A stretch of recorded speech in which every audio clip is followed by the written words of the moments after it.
Às 6h18. 6h18. Hoje é o Dia Mundial do Consumidor.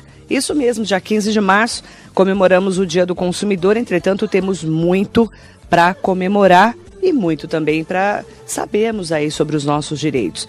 Hoje se observa um crescente número de reclamações em relação à compra de produtos que não eram o que se esperava e em relação a promoções que não condizem com a realidade, sem contar com aqueles sites falsos, sabe, de e-commerce. Por isso, todo cuidado é pouco. O especialista e professor da Escola Superior de Propaganda e Marketing, Paulo César Silva, destaca que esse Dia do Consumidor é importante e alerta as empresas têm que evoluir nas relações com os consumidores. A data de hoje, talvez a gente não tenha muito o que comemorar, mas mais para refletir. Eu acho que as empresas, na minha percepção, elas têm um campo muito grande ainda de trabalho a ser desenvolvido.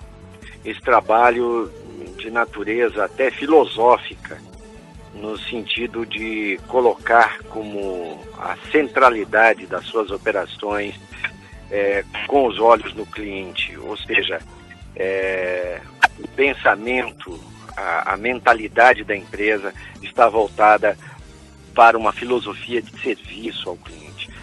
Eu acho que as empresas hoje ainda carecem de uma visão desse tipo. Inclusive, a data comemorativa do Dia do Consumidor foi instituída pelo presidente americano John Kennedy em 1962. A partir desse momento foi inaugurado também o conceito de direito do consumidor.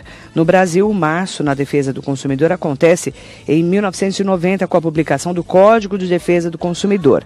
Nos dias atuais, num mundo globalizado e digital, instantâneo, um dos pontos principais na relação comercial é justamente o relacionamento com o consumidor. E sabe que o consumidor, se bem atendido, vira cliente de verdade. Mas, segundo o professor, as empresas ainda estão distantes de um atendimento de excelência junto ao cliente. Os casos no Brasil são raros. Se eu pedir para você me colocar, vamos dizer aqui, 5 empresas no Brasil que você reconheça que são empresas que oferecem um serviço de excelência, eu não sei, mas eu acho que você vai ter uma certa dificuldade para chegar ao número 5.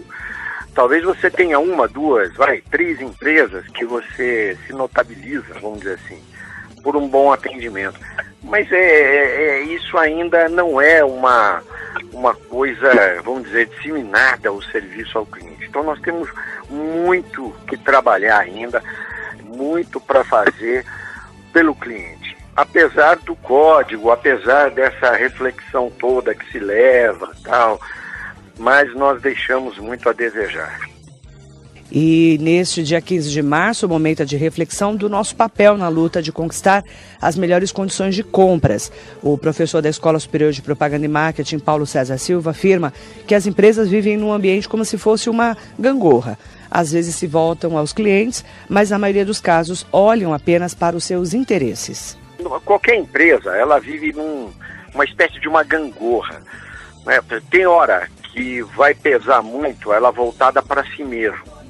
E tem hora que ela tem de se voltar para o cliente. Mas se você não tiver uma centralidade, uma mentalidade voltada para o cliente, a tendência natural da empresa é que ela volte para si mesma. Ou seja, a empresa, naturalmente, ela se autopreserva. Naturalmente, ela volta-se para si mesma. O que precisa é uma conscientização da centralidade do cliente para, no mínimo, equilibrar essa relação. Agora, a tendência melhor é que ela se volte para o cliente. Porque ao se voltar para o cliente, ela também ganha. Ela ganha o reconhecimento desse cliente, ela ganha esse cliente fazendo hoje, inclusive com mídias sociais, ela ganha inclusive na repercussão, onde esse cliente vai falar bem dessa empresa para outros possíveis clientes. E para o professor, o consumidor do século XXI deve saber dos seus direitos. E é esse cliente que vai traçar os novos rumos das relações de consumo. E as empresas devem ficar ligadas. Com a melhora na economia, segundo o especialista, vai aumentar o número de concorrentes. Por isso, a empresa deve tratar bem os seus clientes. O consumidor tem o seu papel. O consumidor tem o papel de exigir um bom atendimento, exigir qualidade, exigir gentileza, exigir que o seu problema seja resolvido. E ele deve criar, eu sou um pouco contrário à ideia da fidelização, eu acho que isso não existe numa relação comercial, mas isso deve gerar preferência. Os clientes devem preferir aquelas empresas que atendem bem.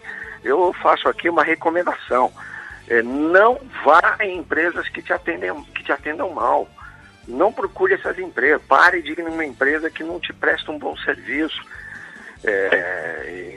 Você precisa preferir as empresas, esse é o papel do cliente, preferir as empresas que atendam bem. Do ponto de vista das empresas, a economia, ao melhorar a economia, a possibilidade do surgimento de uma concorrência maior é muito grande, uma concorrência mais acirrada.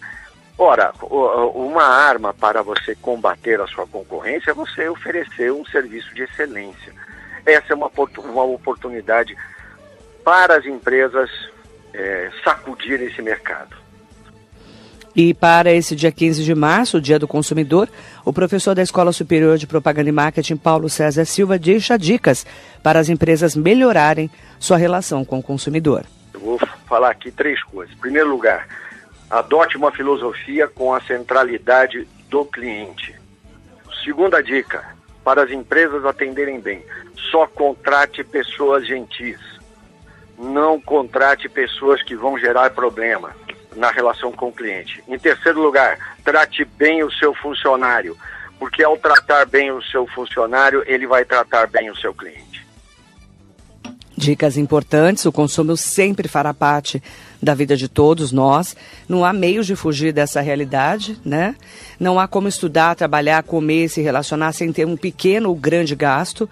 E esse comportamento é herança da nossa cultura capitalista, onde crianças são ensinadas desde muito cedo a comprar tudo o que quer e der vontade, mesmo que não haja real necessidade. E em meio a isso, temos as necessidades reais de produtos e serviços que facilitam a vida, como câmeras de segurança, empresas aéreas, planos de saúde, ir ao supermercado, eletroeletrônicos e domésticos.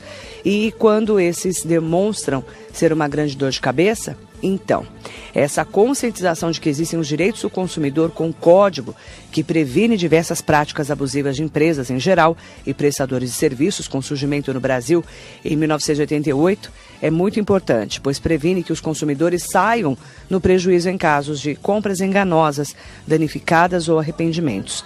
E é claro que você precisa ficar ligado nos seus direitos e principalmente saber na hora da compra como que você deve agir se for realmente prejudicado. Então, existe uma lei do direito do consumidor para o consumidor das lojas físicas e agora, com o e-commerce crescendo muito, a gente sabe que também tem uma outra lei do comércio virtual também acontecendo e a gente precisa estar sempre ligado nos assuntos importantes para que a gente não seja enganado, né? E principalmente a gente saiba o que está comprando e são direitos do consumidor, no caso pela internet, né? Que acabam também mudando a visão do consumo, né? A gente sabe que o consumidor, por exemplo, de internet tem muito mais direitos do que ele pensa. Muitas vezes ele compra uma coisa que ele acha que é de um jeito e não é. Ele pode devolver, inclusive. Então a pessoa precisa estar ligada, saber os seus direitos, saber os seus deveres e principalmente ser respeitado, né, nesse dia a dia do cliente e consumidor, né? Cliente, consumidor e principalmente